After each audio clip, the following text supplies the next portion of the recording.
Derek? Here we are, episode 3. We had a little episode 3. We have a little bit of a alternative setup. We have some work being done on the toy hauler, and we had a race weekend, work being done. Kind of one race. There's no GNCC. There was they did race at Mesa I-4MX. They did. But Seattle, the Pacific Northwest. I mean, that's one of those trips. I think as race fans, whether it's the Seattle Supercross or Washougal, we all want to go to. So if you see us glistening, we're sitting out at Derek's pool deck today. The traveling studio is in the shop getting some warranty work done. So alternative solution, we doing a little pool day today. We get to sit in sunny Florida in the heat and record this. Exactly. Thank God it's spring. Yeah. You know, I mean, you're from the Northeast. Spring is actually like beautiful temperatures in Florida. It just means it's 90. Yeah. 90 is acceptable for doing this today. Yeah. We wouldn't be doing this in August. Yeah. So we're going to talk about Seattle Supercross, and we're also going to talk about Dade City round 3 or 4. Dade City round 4. Round Easter 4. egg hunt. Easter egg hunt. We're going to talk about not every weekend is not a good weekend. Is a good weekend. Do we want to start Supercross or do we want to start with Dade City? It's up to you. We can hit Seattle first. Let's hit Seattle. We always start with the Supercross, so we might as well line that up. All right. So Seattle round, I don't even know, but I guess we have a week off next week from Supercross, so that's going to be Derek and Trey's biopic. Yeah. We're gonna talk about who we are and why the hell we're even doing this. How we met, where we started. Yeah, it's quite the story. But all right, so Seattle, there's always a chance of rain, always. Yep. It poured, but my God, by the end of that race, that track was pretty dry. Yeah, and so luckily they tarped it off like they always do. I thought it was going to be a mess. Obviously, we were racing. We didn't get to watch a whole lot of Race Day Live or anything like that. I don't think we got to watch anything this weekend. Wasn't even kept up on point standings, and we'll get that or any of the qualifying or anything. And we're going to get to my story later. Well, 2 quick hits on you were busy actually like being a moto dad, Dade City Motocross School, which by the way, if you are a parent that wants to get their kid involved in motocross, Dade City Motocross School has been going on for I don't know how many years, but it's one of the places where you can take your kid and they can learn how to ride a motocross track. So there's also PAX. There's other places that do. I think Spider does some stuff. So I got an input this weekend that Tampa has an awesome Pee Wee school. So okay. I guess they break the track down and let the big bikes go in one half, and so we haven't been over there yet. It's on Tuesday nights, and the Pee Wees get the other half, and they work them. Sweet. So if you're interested in this environment, which the racing environment is amazing, in all aspects. I don't care if it's motorcycles, cars, go-karts, whatever. The environment is amazing. So you're at motocross school. You're getting ready to race.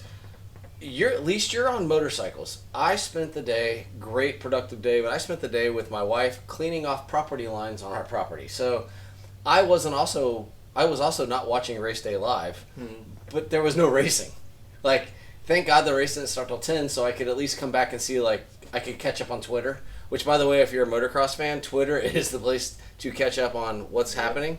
But let's talk about Seattle. We thought it was going to be a mutter. It was not a mutter, but my takeaway is it was a good race. Overall, we're going to break it down. We'll go through the heats. We'll go through all that stuff. But what was your general takeaway? It's good racing. A couple incidents that obviously we'll get into that were a little questionable.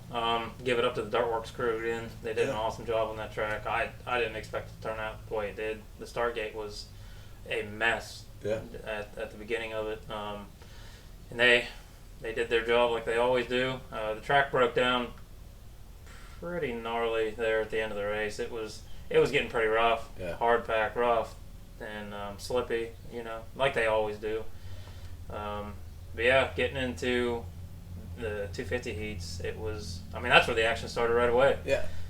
Yeah. And so, I mean, if you want to jump into Heat 1, we can. Yeah, I'd like to jump into Heat 1. I'm locked on Heat 2 because I'm still... Well, my first note on Heat 1, because I'm going to jump here, I'm going to cross out this note because I'm going to say 450 Heat 1 and 250 Heat 1, they actually talked about it. They talked about it in the broadcast. Mm-hmm.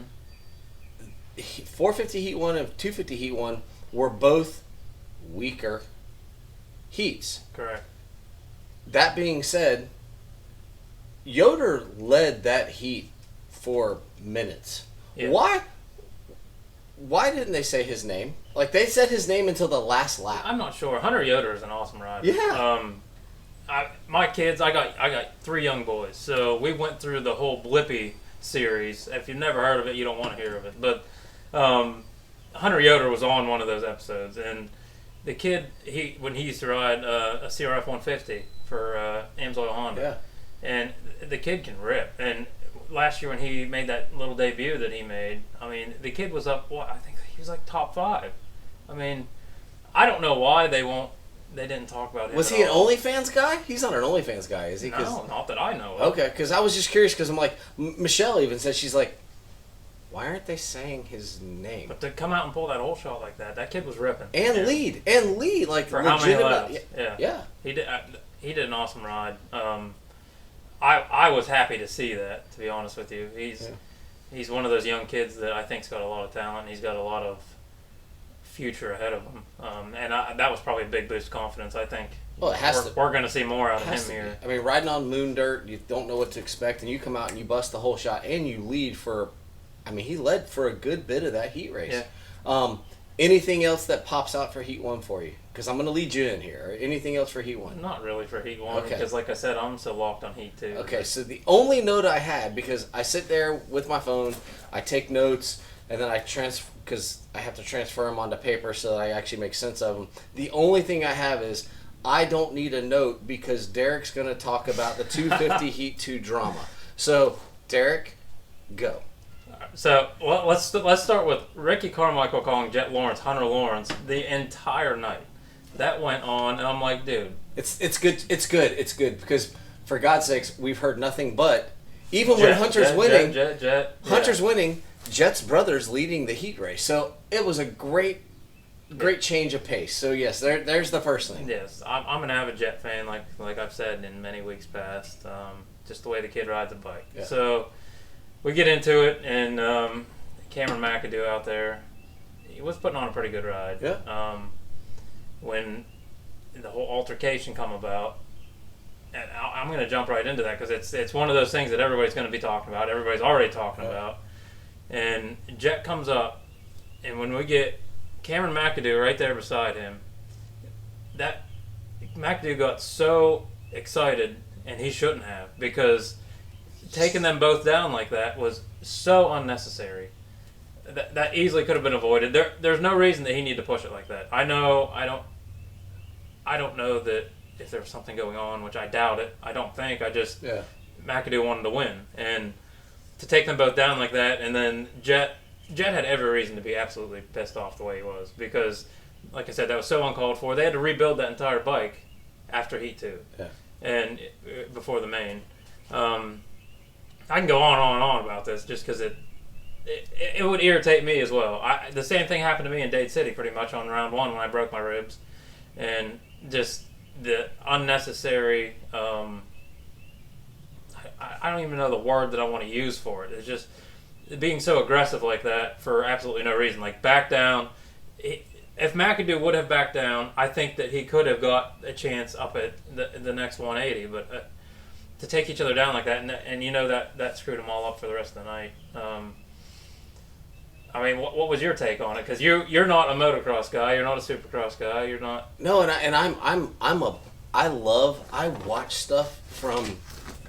I'm actually as much as a butthole, asshole, whatever people think I am.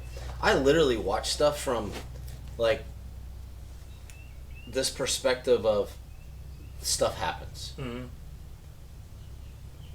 I thought Jet, okay, let's start from the back. Jet is managing third place. Because wasn't Styles Robertson? No, it was Levi Kitchen was leading, right? Yeah. Levi Kitchen's home race. Yeah, he's leading. He's gone. And Jet is kind of what I would say stalking McAdoo. And I say that politely because I believe McAdoo is one of the top 250 West guys. Like he's proven his race worth. He's a warrior. He's a grinder. He's that Iowa guy. Like he's just a guy. Jet got him. McAdoo comes back, and I saw the line. Like I saw him cut inside. The one thing I'll say is, I believe it was a racing incident. Because if you really watch when they come, McAdoo takes a knockout punch.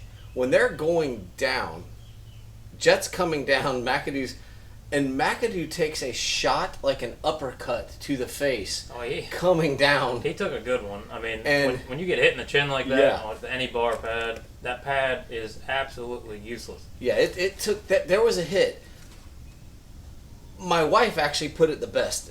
Michelle, I love her. She's a race fan. She's seen a lot of racing. She says, I don't think Jet would have done the same move now. Back when he was first coming back, or when he was first came on the scene, but now Jet didn't make any of those moves to try to pass McAdoo. Why did McAdoo feel? And as her point is, it's a heat race. Yeah. Why are we making these moves for one spot gate pick? Get them later. And so I feel like, yes, he stuffed it in there, but they never showed us a behind view. So it was on there. Oh, did they? Yeah, and that's where I'm judging my mentality of it from. Well, help me, because I missed that. So if you watch the race back later, they show a behind view of it, and Jet holds his line perfectly straight, as he usually does. Minus this Austin Faulkner incident. That was... That's what I'm saying. That was an exception, which shouldn't have happened. His racecraft has changed. Yeah. Yes. But Jet has also... he's beat himself up over that many, many times, on there and everything. But if you watch that back, and Jet holds his bike perfectly straight, and McAdoo comes in, and he, like I said, he's being aggressive. He hammers on it, and he pulls his bike sideways. So his ass end comes around, and he clips Jet, which then locks their bikes together, and they slam the ground. Yeah.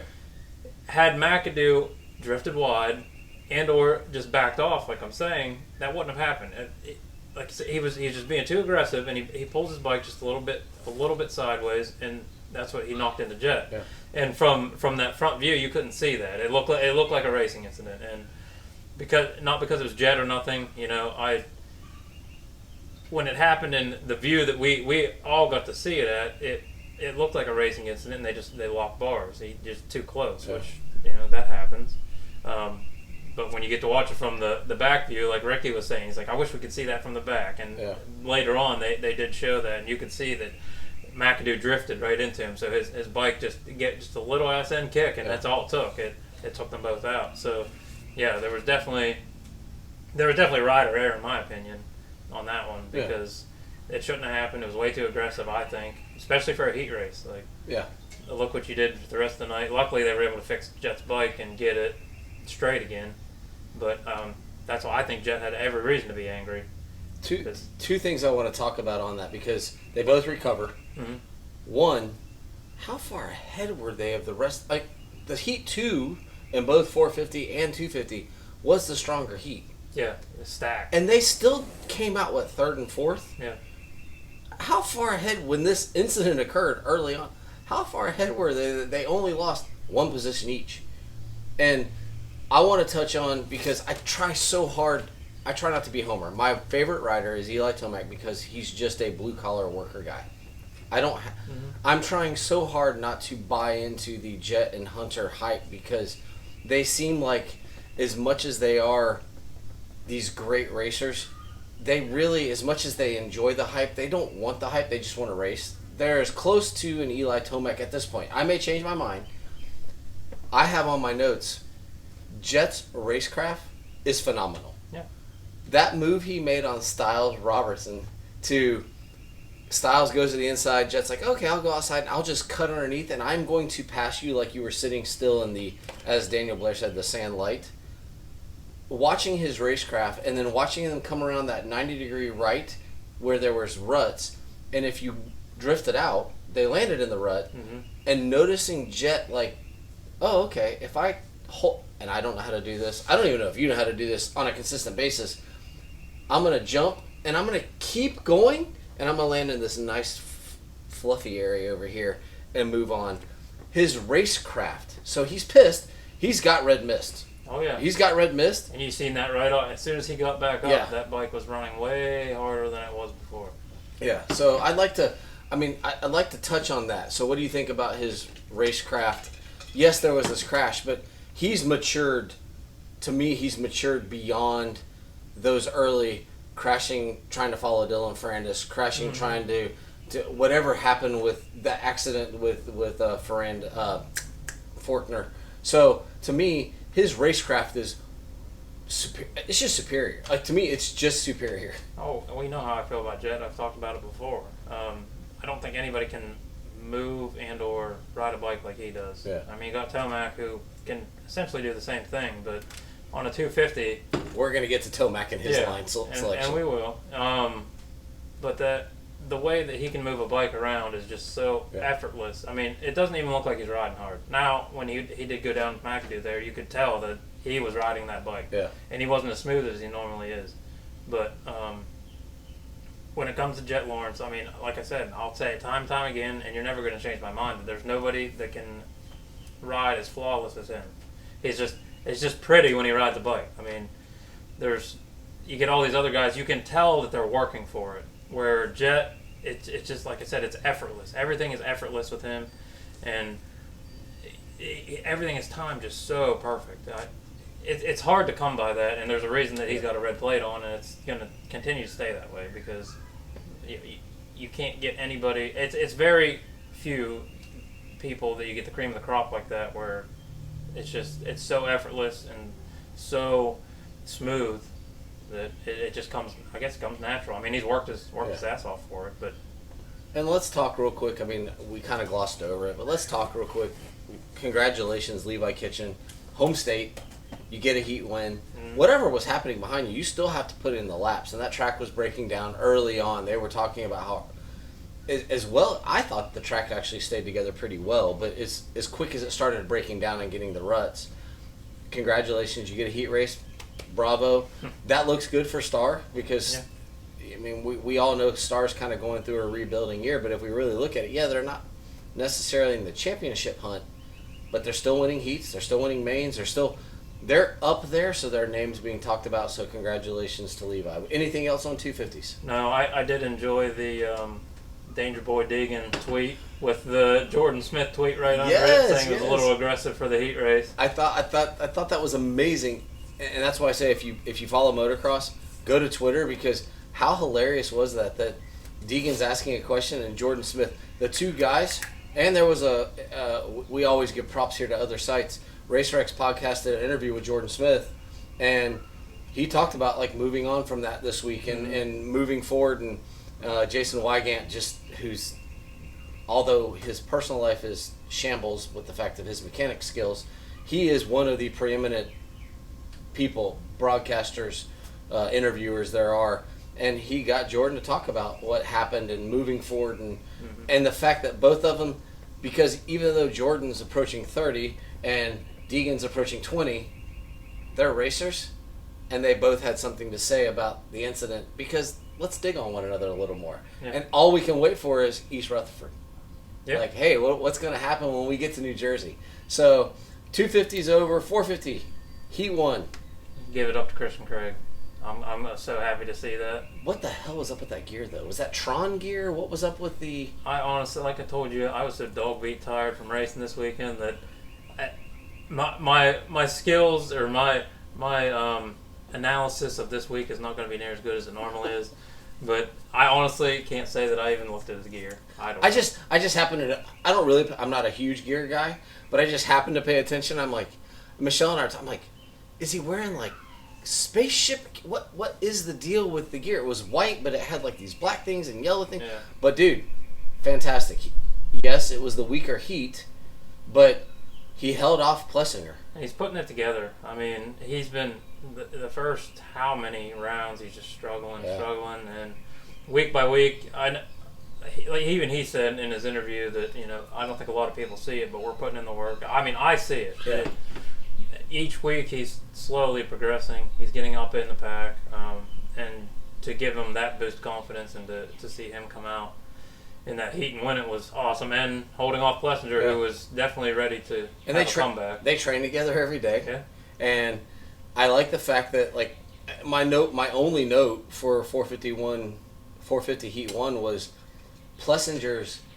He had that whatever the hell that flying thing he was last week to come back this week and have that closing speed to close up. And he put Craig under pressure, but he didn't kill him. He didn't force the issue. He was there. He still give it up to Craig though, because he did hold him off. There was a couple times that I thought he was going to get him, and AP was ready for it. He wanted that comeback story because last weekend was dreadful. It sucks, but and my co-analysis and I, we're sitting there watching on the big screen, and we're like, oh man. And like Michelle says, she's like, you know what? That's awesome. We like Craig. We don't dislike Craig. We like Craig. Mm-hmm. He's a great family man from everything we see in his public persona. But, okay, so now he's put together a 6-minute heat plus a lap. Is it now 12 minutes into the main? I can put that together, and so I'm putting together 2/3 of a main, and then 3/4 of a main, and then the final, because he still only finished, 9th, 10th, whatever he finished this week, but that, hey, I won a heat race, and let's move forward from that. Yeah, and he hasn't got to do that yet. I think that heat race gave him a lot of education on where he's at. I know in the main there wasn't a real good start. A lot of them guys didn't get a real good start, and I think that played a huge part in the main or the heat too, because he did get up there right off the bat. Yeah. And most of these tracks are so tight and technical that starts everything, and the riders will all tell you that. Speaking of Christian, we Jagger got to ride with the boys this weekend again. Oh, really? He was at Dade City, so I'm not sure who was babysitting him this weekend, but yeah, he got to go out there and ride quite a few laps. Not the fuzzy-haired dude walking around with the GoPro? Yeah. I didn't see him, surprisingly. No. So honestly, I don't know who he was with. Yeah. But yeah, it's cool to see him there, and then his dad to go out and get the event win or the heat win in the same night. So we move on to Heat 2. That was, honestly, if you looked at the starting lineup of that heat, that thing was stacked. Holy cow. And so first, right off the bat, we got Sexton on Anderson. Sexton is legitimately, now, I'm going to say this, before that heat started, Sexton is in the title hunt. Mm-hmm. Did he do anything wrong to Anderson, or did Anderson just fall over? I think Anderson fell over. But what does Anderson think? Anderson gets cranky. And does Anderson, because yes, that was on, and I'm agreeing with you. I think Anderson leaned and kind of bobbled. Just that to me was a racing incident. Yes. But what does Anderson think about it? Anderson, look at his tweets. Anderson gets cranky no matter what. If Anderson falls over, it's somebody else's fault. So my question is, before Sexton has his, we'll get to that, he's still in this championship hunt. Does he need that kind of... Do you even put yourself in those situations? Because now you have people pissed off at you that you don't need pissed off at you. Yeah, and I agree. I don't know what's going on with Sexton. That kid's got to get something figured out. Because he's beautiful. The kid, he's like a Jet Lawrence, but bigger. But Jet's got more maturity than Sexton, if you ask me. I don't want to steal. I'm going to steal this. Yeah. I don't mean it. Do this thing. Chris Kiefer, one of the best test riders there is for motocross bikes. He has described Chase Sexton as Gisele Bündchen. One of the most beautiful people in the world on a motorcycle. Mm-hmm. Imagine you see Giselle, and she's walking down the street, and she farts. That's a hell of a way to put it. That's his description. Sexton is the most beautiful guy on a motorcycle. His body position, his everything, and then all of a sudden the front end just goes, boop, all the time. So and we'll get to that. Yeah, we'll get to it. Time, so 450 heat. We have Sexton Anderson. We have Tomac. They didn't show him much, but if you actually got to watch him, dude, that guy looked the most he looked like one of the back markers. Yeah. And I'm like, I told Michelle, I'm writing this down. He looks so out of sorts on this track right now. It was like a Goonie ride. Yes. I would have guessed he was an LCQ rider that was. My God. I don't know. I mean, I don't think there's anything to worry about Tomac. No. Obviously, look at the rest of the night, but I don't know if there's something mentally going on with him. He says there's not. He says there's nothing to worry about. Neck's fine now. We're good. Yeah. I'm happy. But there's no excuses this week. I mean, he come out and won the main, sure. Yeah. And we got to get to that, but yeah, we will. Maybe the track conditions were just worse than what we seen them, but usually he's comfortable and all that. I mean, they didn't show him very much because he wasn't the Webb. I mean, everybody's talking about Webb and Sexton, and they show like these camera views, and I'm watching. I'm like, I am a bad rider, and he looks like me, and I know he's not. I mean, I know he's, but I'm watching. I'm like, he's like bobbling around back here by himself, and I'm like, okay, he's out of sorts. So I'm thinking, my guy, 5th place, 6th place, we're gonna lose some more points. That's what I expected too. Yeah. But he pulled a Tomac and did what he does. But we cannot forget the finger bang at the end. Yeah, I have that. That is. What does that mean? What was that? I think that was just emotion. Just emotion. Webb is, to me, can be cocky without being cocky. You know what I mean? He's always got that resting bitch face. To me, it's just, if you look at all of his interviews, he looks so damn angry all the time. But yeah, that little finger bang at the end, I can't put it together. But did Sexton? I'm trying to recall. I mean, it was a couple days ago. Did Sexton put him under any pressure? Not that I know of, and there's nothing. And that's what I'm watching that. And I'm like, why do you gotta do that? But did you hear him talk about? He's talking about like how good Sexton is riding and blah blah blah blah, and then and they ask him about it, and he's like, yeah, he didn't really go into just in a good mood, you know. Yeah. That ain't a good mood. That's like you're taunting. Yeah, you're taunting. You're taunting the rider behind you. You beat him. But it's a heat race. Yeah. I don't know. And like last week when Sexton jumped the double on the red lights, and Webb knew, he's like, I was just waiting on the penalty. Yeah. So you beat him in a heat race. Why are you taunting somebody that you know you're fast? I mean, Sexton's fast. Yeah. Are you surprised that you beat him, and you just got to throw it in his face, or did he think it was Tomac behind him? I mean, I don't. Yeah, but I don't see him doing that to Tomac. No. Because I don't know. I truthfully have no idea what that was for. He didn't discuss it at all, and which doesn't surprise me. But yeah, so I had that note too. I was just curious. I wanted someone else that, because if I have done that in the past, but it's a buddy that's behind me or somebody we're screwing around with, and I took no part of that. Was any kind of screwing around. That was fun jokes. There was something serious behind it that he doesn't want to explain. Yeah.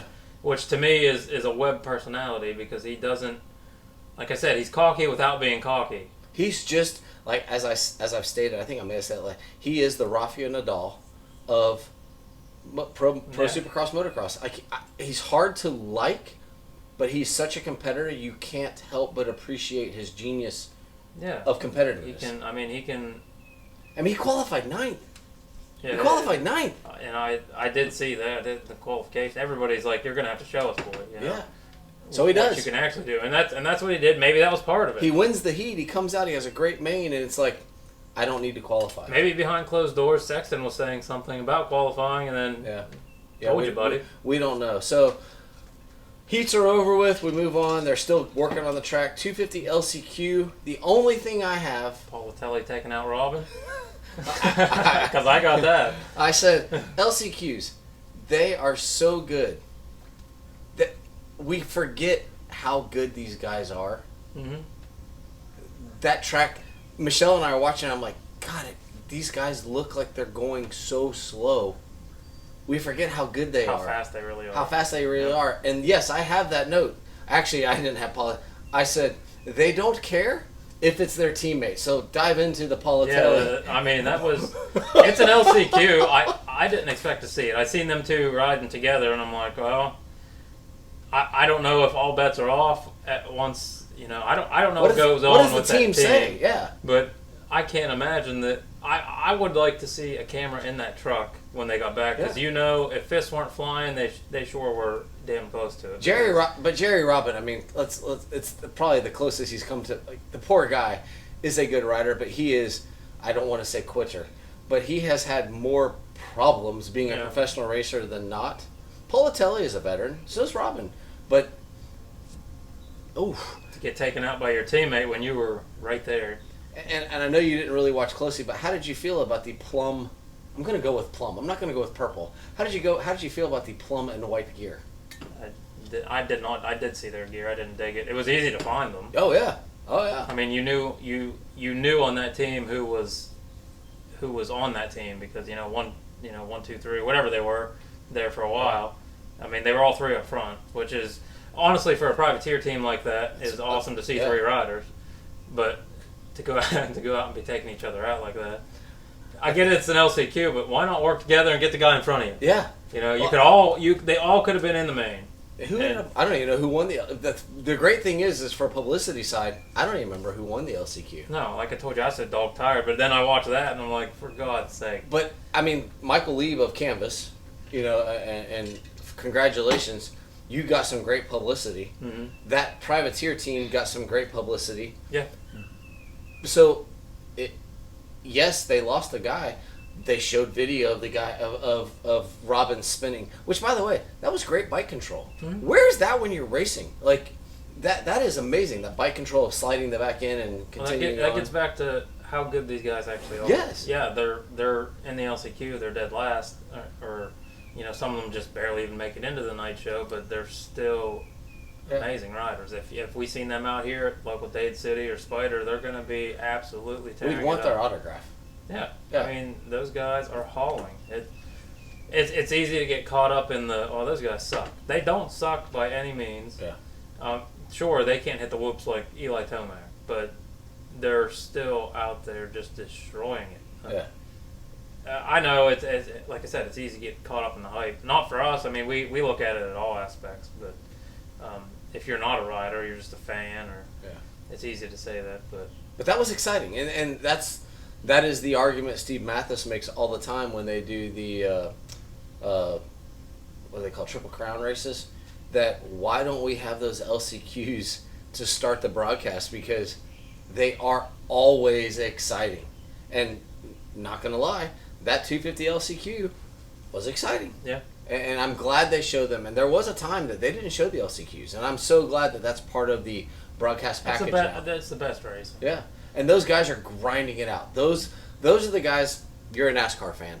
Those are the guys fighting to get top 20 that are usually 25th through 30th, and all of a sudden they're like, "Oh my God, I can finish top 20," and they're going to take somebody out for that chance. Well, getting into the main is everything in this sport, and I mean that pay wise, the whole 9 yards. I mean, getting into the main is why these guys are here every week. So the 250 LCQ was downright exciting. Then we get into the 450 LCQ, and I have Josh Cartwright.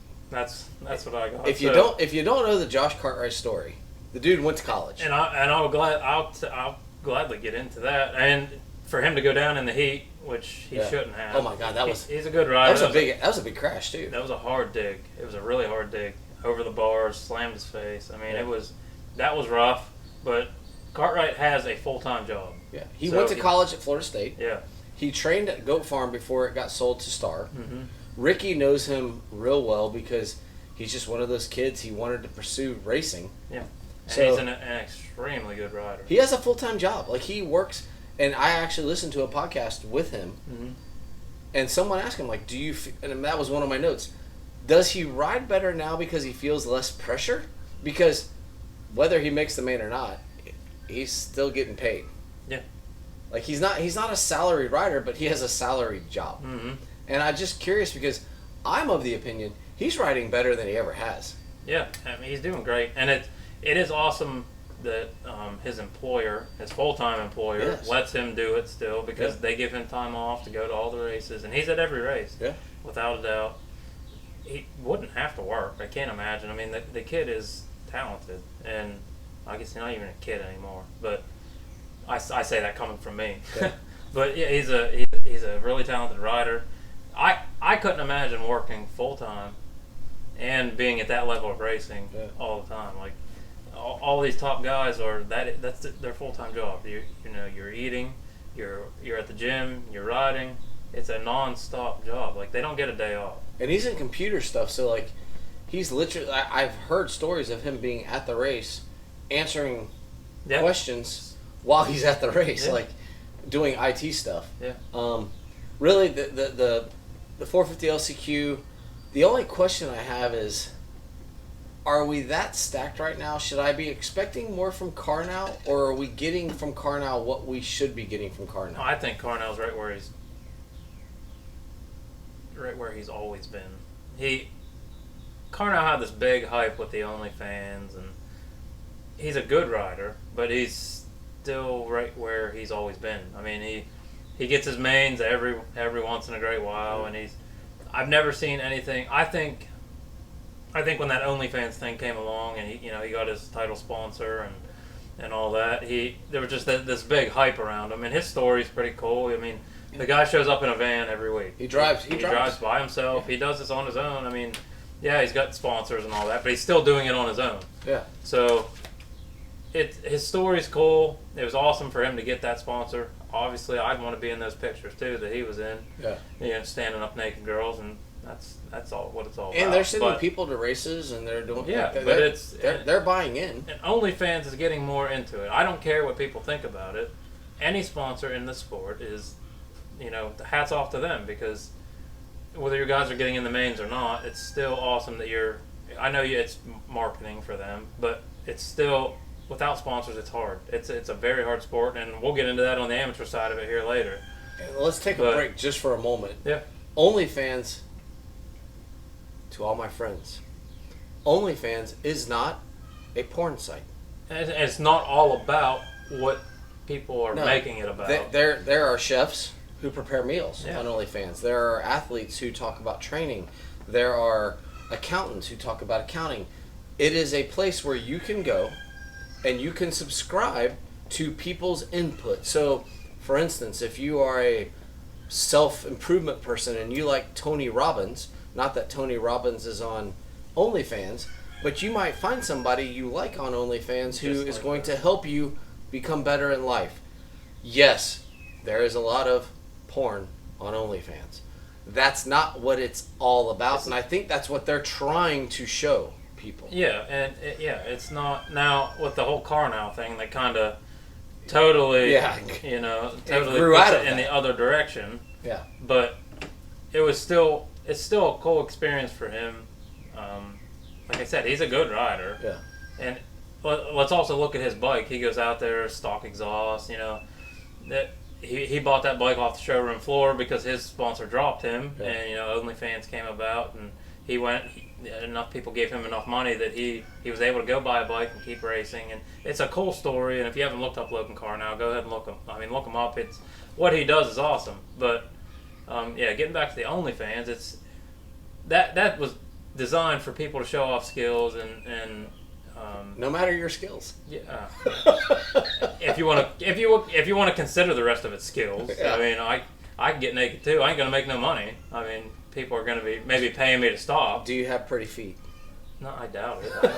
I don't know. I really don't look at them too often. They're there. They keep me walking.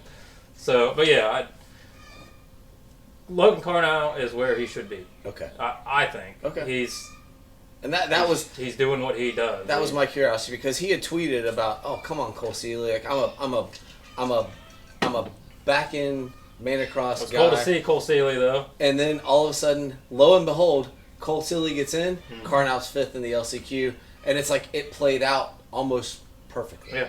You know, and yeah, I'm like you. It's kind of cool to see Cole Seeley. Although Cole Seeley looked like he could have a site on OnlyFans with the it's almost AP thing going on there. Doing a David Pingree type mustache type thing. I thought I had Cole Seeley. I do have a Cole Seeley up there.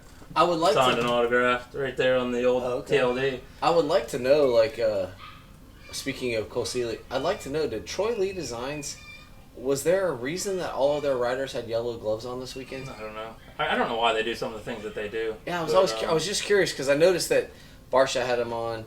God, who's the guy that won the first heat race? Yeah. Yep. TLD guy.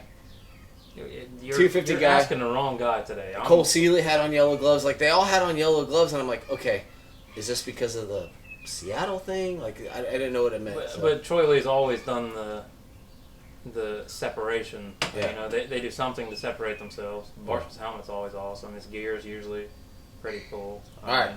So we're 41 minutes in. We've made it through the heats, the LCQs. We've talked about some of the drama. Dive in, 250 main. Great start for Styles Robertson. Yeah. That was awesome to see him. That was a hell of a crash. Come out, but that whoops crash was nasty. It looked like he took his collarbone out. Yeah. If I had to guess. I mean, I've done it 5 times myself. So 3 on one side, 2 on the other. So I know exactly what it looks like and what it feels like. It's probably one of the most miserable breaks. Didn't it look like someone picked him up and he just started flying? Like, we were watching it and I was like, he launched. What the hell happened there? It was pretty wild. I like I said, I know what it feels like. That's a miserable crash, and that's exactly where he hit. It's like perfect on that right shoulder. Yeah. So that's what I would guess happened to him. I haven't seen anything on the Alpine Stars medical crew, any updates on the team or anything like that. But that's really the only thing that really caught my eye because he was off to an awesome start, and then that was a gnarly hit. Yeah. So the only note I had is watching these guys move the bikes around is amazing. RJ Hampshire, that was an awesome ride for him, especially that pass at the end when he thought he was on. He's like, I thought I was on the last lap, and I took that a little bit harder than I should have, which I don't think so. He did what he needed to do. He got the job done, but I don't think that was aggressive. I actually have the Hampshire move was great. Yeah. He did the slingshot out wide and shot took across. 2 of them at once. Yeah, and I just thought that was just an amazing. The amazing thing was they were all hugging that inside line. Yeah. And if you kind of got extra speed, you could come through that sand a little different because that outside line was so smooth. Not smooth, but fluid. If those guys just went outside and just, okay, I'm going to rail it. I'm 50 feet more acceleration than you. The speed difference was astonishing, and that move he made to get that position was just. And it's always cool when they make those moves, and there'd been a story about him and his kid wanting the trophy. And it was cool to see that. It's funny how that always works. Yeah. Because for some reason it works like that a lot. But it was awesome to see him get a podium and bring that trophy home for his little girls. Yeah. But yeah, that move was all experience because. A lot of these other guys, you're not going to see that without taking the riders out beside them. Yeah. And it was an awesome move to see. And even though he thought it was the last turn on the last lap, he held him off. He did what he needed to do. So that was an awesome ride for RJ, another local boy. Yeah. So I enjoyed that race, and I enjoyed that move, and I enjoyed everything that happened in there. I just feel like there's some guys, and I think this goes back to, I'm of the opinion, in my humble opinion of just watching racing as a whole, that people need to race more. Mm-hmm. I think like back when I played tennis, we competed a lot. And I think now they train a lot, but they don't compete a lot. It's hard to get the race experience without racing. Yeah. I mean, they race 17 rounds and how many rounds outdoors, and though they're training with guys, if you can't make moves like that in practice. It's hard. I mean, you can't get race experience without racing.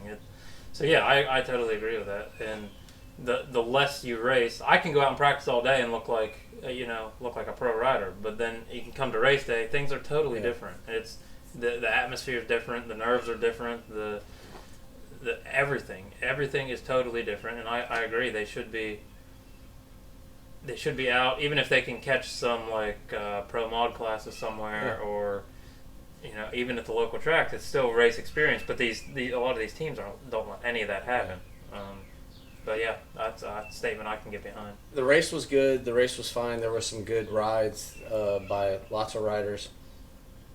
I have one takeaway from the podium because, I think I understand that McAdoo and RJ were catching. I don't really think they were catching. I think it was more of a management thing going on.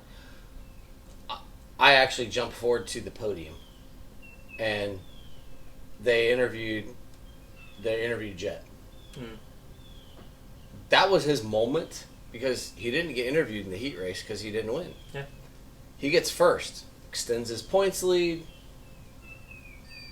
This is where the class, and I don't know if that's from Mertz, I don't know if that's from Daz, I don't know if that's from HRC, I don't really know where it's from, or if this kid is actually the second coming of Jesus, and he just decided to talk about his race, going to play golf, having a week off, and did not once mention the debacle that occurred.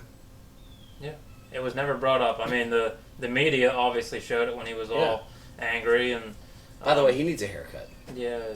We need a haircut. Jet's got his own little style going on. Get a haircut. I agree. You are the second coming of Jesus, which we know how that worked out for AC.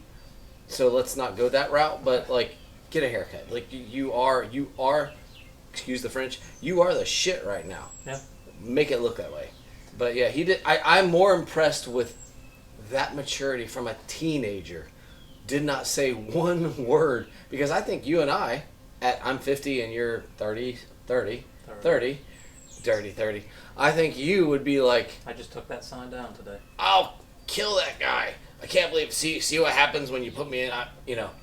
You and I would have had some angst. He was like, dude, I'm gonna go play some golf and relax and train a little bit. And by the way, I'm hearing some rumblings that his 450 training, he is on it. I'm sure he is. We've seen him on a 450 before, and it's not much different than a 250. So there's a bright future ahead of him, and he knows that. So I think that he's just looking forward. He's trying to he's managing his championship right now. He's only in it to win this championship that he hasn't got yet.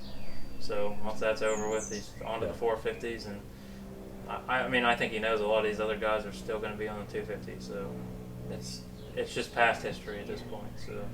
And go ahead. I was just going to say we'll move on to the 450s. But well, before we go on to that, I would like to say we had hit on Ricky calling Jet Hunter multiple times. I'm going to say when Ricky first started as a broadcaster, the guy's, he's the GOAT for a reason. Yeah. And he wasn't that good. No, it was terrible. But the guy now, he really works on his craft. He really, I don't know if anybody's had the chance to listen to, it was Vital MX, Jamie Guido, who now works for Vital MX, is doing a series on moto moms. And he interviewed Jeannie Carmichael. Mm-hmm. And listening to that interview about what Ricky had to do to become who he was and what they did as a family, it only makes sense that the guy started not that great and is now, he's actually really respectable. He comes out on Twitter and says, hey, I'm waiting for you guys to bash me for calling Jet Hunter, but wasn't the racing really good this weekend? Yeah. And I appreciate that. It's hard to make fun of somebody that makes fun of themselves. Yeah, and he's not cocky about anything he does. He knows what he's done. It's awesome to see how happy he is that Tomac took over. Yeah. His overall win streak, and it's cool. Bubba was talking about it on his podcast and looking for, I cannot wait for him to get, you're going to take me over. These two guys, I think also, they're fully situated in their life. Yeah. B, most really good athletes appreciate other good athletes. Yeah. And they'll all say that the racing's different now than what it was, and these guys are staying a little bit longer. I don't think anybody's ever going to catch McGrath, but I don't think anybody stays in it that long. No, there's no way to even if like they're saying, even if Eli stays around, I'm sorry, Sexton's going to figure it out. Jet's coming. Like the competition just keeps growing. Yeah, it's just gonna keep. Hayden Deegan, 4 years from now, good. Yeah. It doesn't stop. So yes, I agree. I think it's gonna be harder. So yes, this is the cool thing about the Beyond the Curve podcast. We're gonna be heading a direction, and we're gonna take a right-hand turn. We're gonna make a U-turn in the cul-de-sac, and we're gonna come back to the 450 main now. Yeah. So 450 main, hit it. It was just a good race. I mean, I really don't have too much to dive into it. Besides, Sexton pulled a Sexton, flipped the bike over, as usual. But that was okay. So he's had the front end wobble and crash. Yep. He's had the front end literally like stop and the bike do a 180. A full 180. I've never. This one was a full 180, the opposite direction. Slip. What the hell is going on, It's man? like he was literally riding and flipped the bike like usual. It's not even exciting anymore. Like No. it's literally. He's leading by 3.4 seconds. Like the race is over. Ride your laps. The race is over. I don't get it. I don't know. I'm not in that situation. I can't ride like him. I don't have a factory bike. I don't know. It's not the bike. It's at this point it is not the bike. It hasn't been the bike in a while. He made it through. If you really pay attention to the video they show, he comes over the finish line. He slides through that corner. Yeah. Catches the edge, comes past the pits or mechanics area, goes into that corner. I'm like, okay, he obviously had a little bobble, and then he tucks that front end, and it like does one of those. You've seen the bikes where they have like the wire over them, and they push the front brake and it rolls. And it rolled. It looked like a full front brake grab, and yeah, I'm just gonna eat the dirt like I always do. I don't. And the funny thing is, I know there's no radio communication. He only sees the pit board if he looks at it. My first note, in Maine, Tomac looked uncomfortable in the beginning. Like, I'm watching the race and I'm like, dude, Sexton's gone. Can we at least salvage second? Like, can we? Yeah. He looked rough. And then all of a sudden, he's in first. Yeah. And that's Tomac being consistent like How did he get to first? It's... Had Sexton not gone down, I don't think that Tomac would have had a chance. No, but how did he get to first? That's the part that I want to talk about. Because would he come off the gate? Eighth, seventh. It was back there. Shitty. And then lap 2, he's in like 4th. Yeah. And then next thing you know, he's leading. But how? The reason I'm saying how is he passed Roxon. That, you know what? I'm just not feeling this jump line. The whoops were short this week. No, this is setting up for Webb. Short whoops. We can jump through them. Everybody's going to the inside. Tomac's like, you know what? I like speed. Yeah. I'm going to rail the outside of the 90 on this side. I'm going to come across. I'm going to rail the 90 on this side. I'm going to cut across these two ruts. The first time I saw it, I'm like, holy cow! He gets Roxon. It took him 2 laps. Tomac pulled a Tomac. That's how he gets where he is. His speed in the whoops was nuts. Yeah, but his speed anywhere when he actually is being ET3. Yeah. I mean, that's when we see. That's why most people love Tomac, because he's just experienced and he brings it when he needs to bring it. The last few weeks, we don't know what's been going on. We don't know what happened in the heat. We don't. Yeah. But in the main, like we said, he made 2 showed passes. up. He made 2 passes in the whoops, and what's funny is I told Michelle, I'm like, there's the guys he's passing have to catch on to this line. Yeah. The only rider I saw, I think Barsha was doing it too, because Barsha had a hell of a ride. Barsha's kind of cleaned himself up a little bit. But Barsha, when he passed Roxon, the next lap Roxon tried it, messed it up. From that point forward, Roxon was like, oh, the slingshot move works pretty good. And all of a sudden, Roxon's like, bop, bop, bop, bop, bop, through the whoops. Early on, Kevin Moran's, who also is kind of a privateer guy. He sells sponsorship on his helmet every week, leading the race. Did Sexton get... I think Sexton took him out. Why? Like, I didn't see any... I was angry about that because... Yeah, that was a note. If I'm Sexton, I know I'm going to pass him. Why... Give the guys glory for a little bit. He's out there. He's riding hard. He's getting some publicity. He's getting some recognition. He's out there just riding a good race. He got an awesome start yeah, he did better than you on the start. Like, I don't know if you're just angry and you want to get out there right off the bat or what, but there was no need to even push him wide. Like, you could have dropped low and probably still got him. I don't know. There was no need for any of that. You were going to get him regardless, and you know the next top 5 were going to get him. But I don't see any reason to be aggressive like that. He could have just let him ride his race. So let me ask you this: is Sexton going to become the pretty-eyed bully? Because like, I think that was a shit move, man. Like, Moran's is one of those guys that like people are like, dude, I can't believe this guy is like pursuing this dream, and he's out there like he's a big call-in guy on the Moto Aftermath show, and they give him a lot of cred, and he's out there like he's kind of doing his thing. He gets a hole shot in the main, like that's great, and all of a sudden you're like, yeah, you got Sexton, yeah, and then I guess you know Sexton does his own thing, but like I'm with you, Cooper, Tomac, Sexton, Barsha, all of those guys would have passed him. They could pass him like he didn't matter. And guess what? He probably would have let them. Yeah. Because he's like, oh my... Like he knows, got his glory. He knows he's not going to win. You know how happy he probably was just pulling that whole shot? Like, I'd have been all smiles coming off of there. And then all of a sudden you're off the backside of a berm. Yeah, to get taken out for absolutely no reason. I don't know. That's really all I have. And then I had Sexton with his... the way I wrote it is, Sexton's front-end misfortunes are amazing. I don't know what the hell's going on. I told you need to go into freestyle motocross because he's pretty much getting that down to a T at this point. If he hits the foam pits for a while, he could probably pull some front flips, some full 360s. I don't know. And with that Moran's thing, I'm not against any of these riders, but I'm not. There's no part of me is going to become a Sexton fan if he keeps pulling shit like that, because there's no reason for it. Hats off to Eli Tomac for tying Bubba on the 50 wins. In a night and for Webb finishing second. Like, where does this come from? Like, the guys just... I really feel like on that night, that was a very... I don't know how those two guys won. Yeah, and so we're tied for the red plate. We're tied with Bubba for overall wins. Come out with a good night for Tomac, I guess.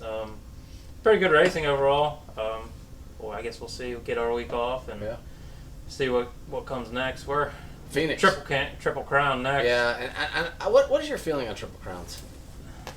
They're cool because we get to see, you know, it's just hard racing all night long. There's no heats, no LCQs, no mains to worry about. So it's full on brawl, but. I think it also gives some of these other riders a chance to shine because look at Jet, one of the best riders out there. He's not good at Triple Crowns. I'm not sure why. I don't know if it's a mental game or what, but seems like that every week he's struggling. And I'm gonna go the completely. I like that opinion. I'm not a big fan of the Triple Crowns. Like maybe I'm old school. I walk to school uphill both ways in the snow and all that. I don't like I appreciate, and you probably appreciate, this sport is dangerous. Yeah. Do we really need to have 3 starts? Do we really need to have, because if we look at the results, like you said, more people get a chance to win. But if we really look at the results, the top guys still finish in the top. Yeah. And from a fan standpoint, I think they're cool to see. Don't mind my dog barking in the background. No, you're fine. But yeah, from a fan standpoint, I think the Triple Crowns are great because, like I said, it's just pure on racing all the time. But you get to see your rider more. Yeah, as a rider, I couldn't imagine. I mean, it's got to be tiring. Yeah. I don't know. It'd be stressful. A lot more stress, I think, would go into that than it would, a normal night. So we get a week off. We get the Triple Crowns, Phoenix. My funny thing is Phoenix is an awesome stadium. My lasting memory of Phoenix is of Malcolm just going through the whoops and all of a sudden the miraculous chain coming off chain going back on thing, but riding, and that's where after that incident's where we got the new Malcolm. Yeah. It's a very red clay. It's dry, so I think we're in for some great racing. We know we're gonna have a long start. because they love that. That's what they highlight for this facility is that really long start. We're gonna have red clay. We're gonna have long lap times, which doesn't matter because it's Triple Crown. But so that's where we're going next is Phoenix. We know the weather's gonna be perfect because if the weather's not perfect, they just close the dome. Yep. But we talked about it. We've spent 1 hour on Supercross. Now it's Daddy Cross. So Dade City, round 4. I'm getting really deep here because I asked Derek, I texted him, hey man, how's it going? He goes, it was a rough weekend. Derek, it's your turn. It's a very rough weekend. There was nothing good about this weekend. We got our family time. Wait, hold on. You were camping with your family at a racetrack. I was getting there. We got our family time for a little bit. The kids were all excited, so that part was pretty rough because they were bouncing off the walls and. You got a toy hauler. Yeah. Open that bad boy up and let them run back and forth. That's what they were doing. they were putting it through its works this weekend. But yeah, we pulled into Dade City Friday night. They had a cool event there this week, round 4, and then we had an Easter egg hunt and intermission. I think they hid 2,800 eggs on the track. Good God, that's a lot of eggs. Well, they were gone in like 10 minutes. Wow. I'm not kidding. It was out of this world. I rode MX school Saturday morning. How's the injury? It feels worse now. So I broke my ribs in round 1, as I said before. I was just putting in some laps just to try to get a feel on the bike again. Sure shit, I go down. Not real hard, but I landed right on my rib cage, and that seems to be how it works. You're gonna be proud of me though. I made a single decision that I was not going to race that night, and I did not race. I didn't ride Sunday morning either. I said, I'm too battered. I'm not going to even put my foot over that bike. I'm going to make a mature decision, and I'm going to stay off of it. That's a smile coming from my face. Here I am working on it. Here I am being a manager.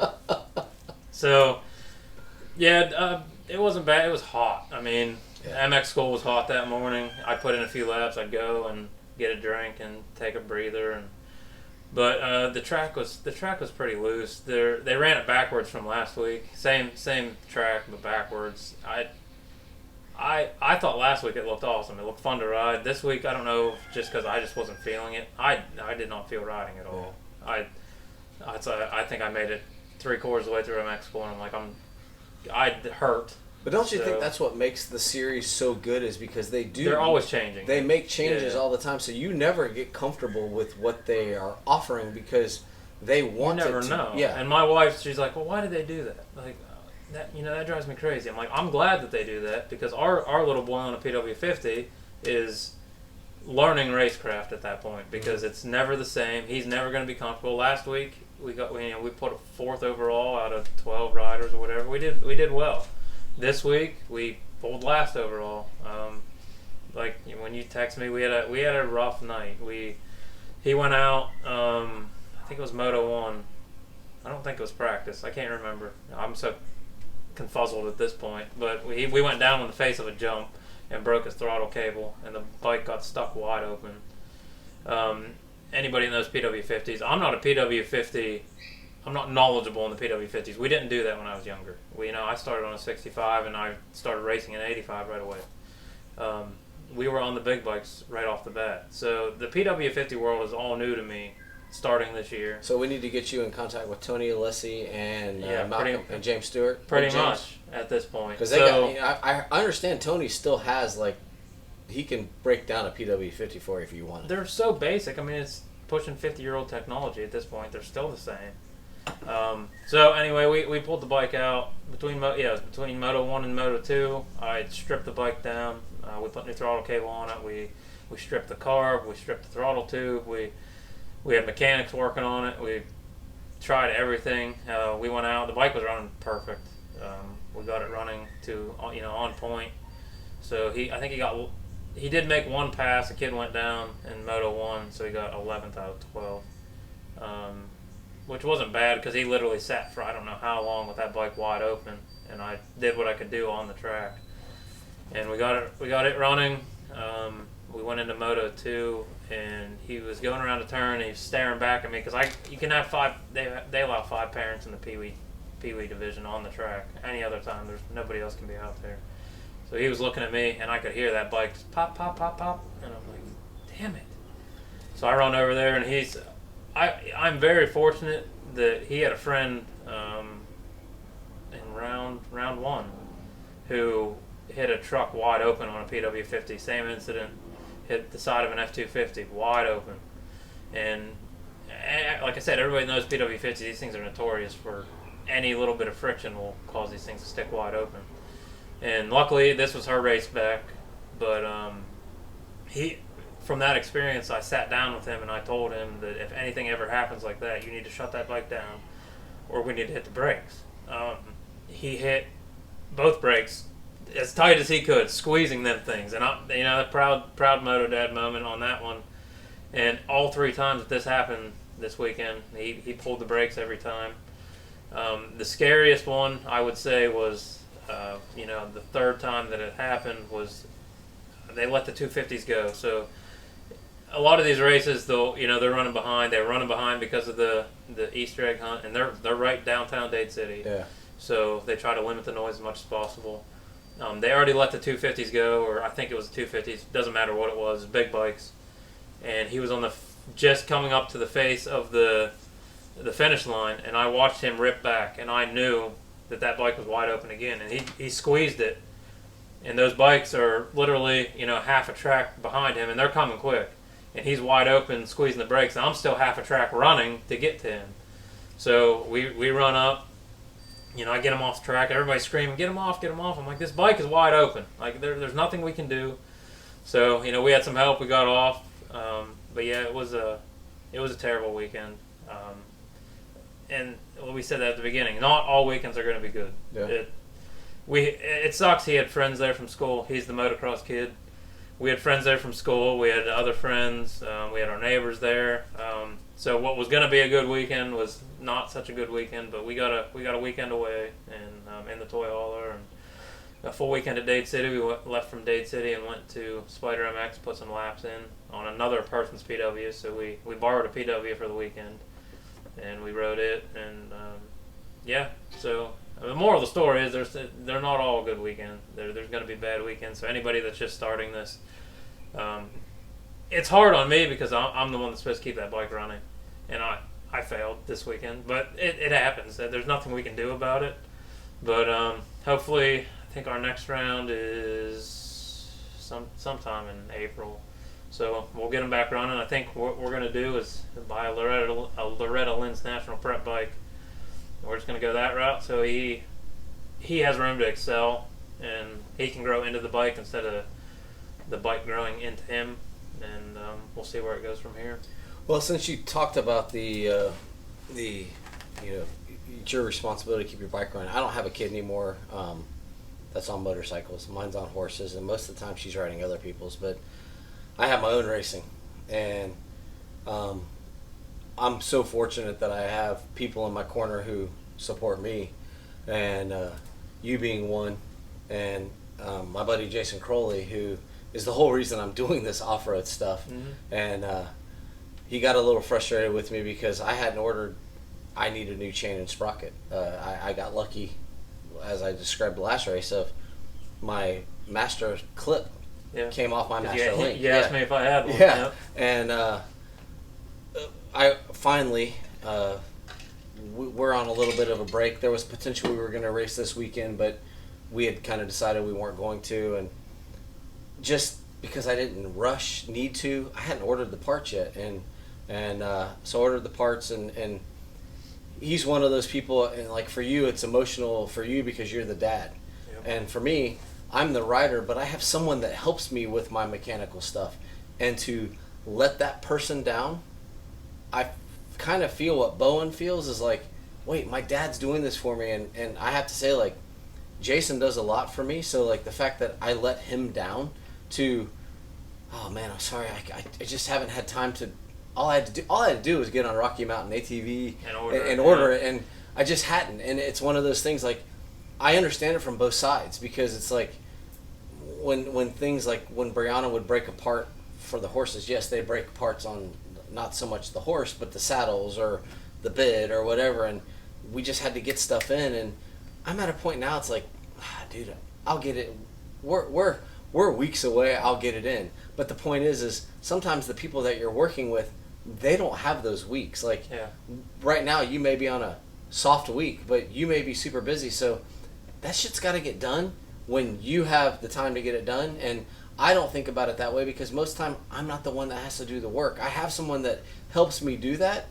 And for that, I'm greatly appreciative, but I'm still learning what it's like to have someone else help me versus me having to get it done. And we're, like I talked about earlier, with these privateers that have the sponsorship, that's everything to them because if we want to break down my race week and what it's like to live this life, I got to get a toy hauler ready. I got to get a truck ready. My great wife gets the clothes and all that ready. I got 3 bikes to get ready. I might not be racing, but I usually take my bike. We take our golf cart. So I got 3 bikes to prep. I got a toy hauler to prep. I got a truck to prep to make sure it's ready to haul. Go everywhere we need to go. We take our golf cart, make sure there's nothing wrong with it, which that's not a big deal. But the amount of money that goes into all of it, and then on top of running a business, it's very stressful. So we talk about pro racing here at the beginning, and those guys show up. A lot of them show up and they ride the bike. Mm-hmm. But why we wanted to talk about amateurs on this podcast a lot was that nobody sees the true grind that goes into a race week. So, like, our toy hauler is missing today, and we're recording out here on my pole deck. But it's been nice though. But we got home yesterday afternoon late, and we emptied the entire toy hauler. It's a never ending. Like, I'm dog tired.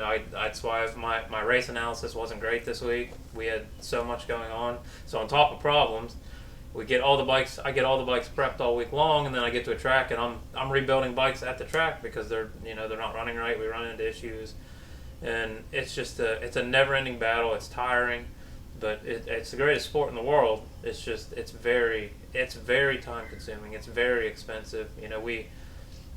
It's easy to say we had well over $1,000 this weekend just in being prepared, getting everything ready, get bikes breaking, prepping the bikes to begin with. I got 3 bikes to change oil, 3 bikes to change air filters, 3 bikes to the PW. I don't got to tighten chains or none of that, but I got 2 other bikes that I got to do that, and it gets exhausting. But here we are talking about it, the thrills of it, and I'll say it time and time again. If you want to get your kids into it, give us a call. I will answer any questions, but I'll be straight up front that it's a hard sport. The racing part's not hard. Yeah. It's very dangerous. It's very competitive, but the real work is what we put into it. And I talked to a guy yesterday, and he opened up my eyes a lot. I've always, if I had what my kids have at their age, I'd probably be pro right now. And though our kids might not be ready for that, we're still giving them the opportunity that they need to get there. And just so everybody understands just I'm going to say this over and over again, but what it takes to get there is not an easy road. None of this is easy, and we're managing businesses, we're managing race teams. No, we don't have an official race team. We're doing a podcast during the week. When we know we're racing, it's a 2-week process to get ready for that single race, especially when we got 3 of us riding, or even if it's just one my youngest ride or my middle son riding. If it's just him riding, it's still an adventure to get 3 kids up and ready and get all their gear ready. It is an excruciating battle, but I wouldn't trade it for nothing. So, and for those that want to critique, like, oh my God, he just said the word $1,000. Take your kid to Busch Gardens. Take your family, same family, 3 kids, wife, husband. Take them to Disney World. Go out to dinner this weekend. Go do something that you're going to spend the whole weekend with your family. And add all that money up. Add it all up and tell me what you've spent as well. People hammered us because I race. My daughter's an equestrian. My daughter's very good at what she does. Mm-hmm. Very good at what she does. She works for Mayhem Farm up in Tallahassee. They were at an eventing show this weekend in Majestic Oaks, beautiful facility. I can tell you right now, 99% of those people are paying for everything. And the amazing thing is you and I hop off our bikes. We could stick it in the garage for 2 months and it won't cost us a penny. Those people on those horses, they eat, they need shoes, they need medical equipment, they need... So before we judge what each of us does for fun, realize we all do it because it's in our heart. Like, I'm a racing fan. My nephew and brother-in-law and sister, they went to Auburndale Speedway this weekend because one of the top 4x4 GNCC racers, pros, his dad was racing his mini modified circle track car at Auburndale this weekend. And that's where they were on Saturday night watching, and they were like, dude, we had so much fun. Like, they watched super late models, they watched trucks, they watched Bandoleros, they watched all these different cars. Like, racing is racing, and I don't care which level you do it at. I don't care if you're racing golf lawnmowers at Avon Park in Christmas time. Those things are all expensive to do them at a level that is competitive. Yeah. So this weekend for you, it sucked, but those are memories. You have no idea what memories those 3 kids are going to get out of that. Oh, and we had a terrible weekend. The racing was terrible, but we got to stay at the track. They got to play with friends. You know, like I said, Jagger Craig was there, and Aiden Shive was there this weekend. The Future MX guys were there. It was. You still get the takeaways every weekend, though we spend that kind of money, but this is what we love to do. Our kids love it. There's no price tag on any of that, so we don't think about it like that. It's expensive, and like I said, we know where he wants to be. We know where we want him to be, and he's at a very amateur spot right now. But we're gonna go buy a bike that we need and that he can grow into, and we can keep excelling us. So yeah, there's more money down the drain, but it's never down the drain. A lot of people say, how can you afford to do that? How can you afford to do this? Well, your kids are out playing all kinds of sports. You're spending money on that too. So this is the sports that we do.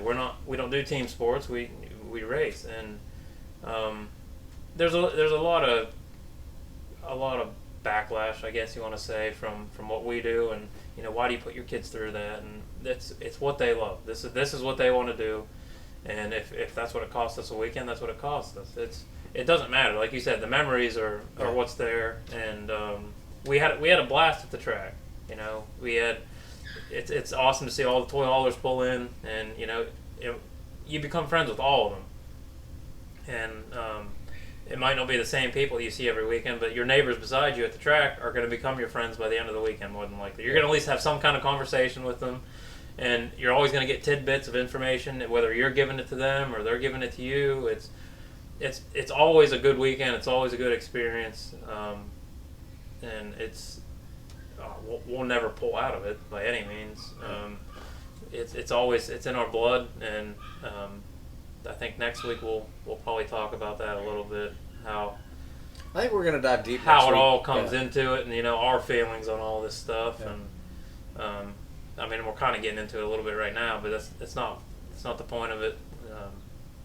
It was a bad weekend, but it was a good weekend. So we'll end it at that. Everybody's walking, and that's a great thing. And I know that sounds funny, but when my daughter used to compete, like sometimes she'd be like, how'd she do? Oh, she finished 5th, and I'm like, but she's walking and she's standing, and the horse is healthy. So I get it. I want to finish up for my side. One of my buddies, he was a hare scramble guy with me. We kind of went through classes together. We competed. He and his stepson, they've been doing the Dade City Motocross School, and they've been racing I think Gary's kind of transition from hare scrambles back to motocross, which was his first love. They were there this weekend. And also congratulations to our local HBI, Matt Bell. HBI had a good weekend at the I4MX Series at Mesa. Which is another, and it's just, if you really think about it, we're sitting in the center of Polk County right now. And he puts on an awesome scavenger hunt down there during that little series. So we're having a great, there's so many, like they were at Derek and his family, Dade City, Spider MX, Mesa, not that far, probably an hour and a half away from us. Moto Bros has their like honestly, for as fractured as the industry is and the growth in Florida is, and people are pissed off because you're riding motorcycles. There's a lot of good motorcycle stuff going on, and we just need more people who are like, hey, let's let these kids have an opportunity to ride. And HBI put on they had a great showing this weekend. Matt Bell, by the way, if you're free on Monday nights, Matt Bell does his church service through Zoom. Yeah, you message me. I can get you a link. Yep. It's a private event, but we can get you a link, and he's an awesome guy. Anything we can do to pump up the local motocross scene. That's what we're here for, and that's what this is always going to be about. Even if it's my kids, somebody else's kids. A lot of the news is always going to be my kids because that's the amateurs that I know. Though I try to watch the other races while we're there. When we have weekends like that, it's hard. And like we said, that was the goal from the beginning is to try to go over all the amateur stuff. But when I got kids racing, that is the news for our side of it. Hey, that is the amateur stuff. Yeah. Your kids are racing, and I can thoroughly analyze and give a breakdown of what this life is like. And we live and breathe it every day. Whether that's, like I said, we run businesses, and then we racers by weekend, and it's a hard sport. It's hard, but we'll be here to break it down every little bit. Anything else good for the cause? Not this week, I don't think. Like I said, I'm beat at this point. Hey, we had to actually.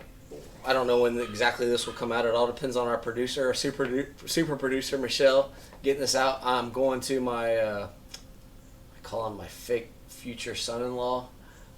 It's his final baseball game of the season tonight, so we had to do this early. Derek was good enough. Toy hauler's gone. Our studio's gone. So instead of freaking out and skipping, we come up. Derek came with an alternative plan, which actually is really nice. This may become the fall. This feels pretty good. Good. It's getting warm, but I'm comfortable. We might have to do some umbrella drinks and something, but chairs are comfortable. On behalf of Derek and DBS, if you need fabrication, home improvements, handyman services, Derek is your man. On behalf of Michelle and Trey Real Estate, thank God for my wife. She is awesome. I'm also going to say on behalf of H&W Stables, because a lot of people don't understand that as much as that is not my thing, that place has allowed me to do a lot of the things that I've gotten to do. So, it also is one of our businesses. So H&W Stables, Michelle and Trey Real Estate, DBS, we're here. We're going to be here every week. Next week there is no race. I don't even think there's amateur stuff going on. We got a couple weeks off. Yeah, so we'll probably do some riding, but other than that, we're going to try and get a new bike and get it tested and tuned, and that's going to be about the gist of ours. So awesome. Well, Derek and I are going to tell our stories next week. We will do our best to keep it succinct, but I want us to tell our racing stories to kind of go from our beginning to end, and also talk about maybe why we're able to do this on a Monday afternoon it's 2:00 in the afternoon. And here we are. And we're here. And we actually do have real jobs. So I want us to be able to tell that story and share that and get more people involved. So thank you, Derek, for your time. Thank you for your setup. Thank you for allowing us your time. And we actually had a live studio audience today. We do. Yeah. So we do. So hopefully it keeps going on from here. But watch for us dropping on Apple pretty soon. Yeah. We're still working out everything's been set up. We're just waiting on them to accept us. Yeah, we're waiting on our YouTube channel to settle in right. So we have it on both. Trey and Michelle Real Estate and backwards. Michelle and Trey Real Estate, because she's the boss. And Beyond the Curb MX podcast will get its own channel here. Once we get it, bear with us, get the kinks worked out. And while we're still talking, don't be afraid that we're gonna don't be afraid to watch, because we're gonna have Derek's gonna go out and he's gonna interview some of these people that are involved in racing. I'm gonna do the same, but we're also going to have these raw videos of business people that we like, because this is about amateur racing, about small business.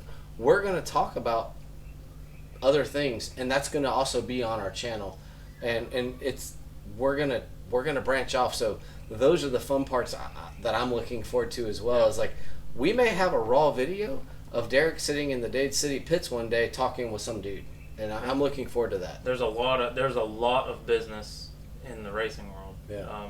Most of us own our own businesses. That's how we can do this. So, yeah, there's a lot to discuss, and there's a bright future ahead. So, until next time.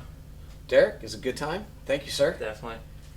For Derac and Trey, thank you very much for watching Beyond the Curve, the MX podcast. Bye-bye. Have a good one.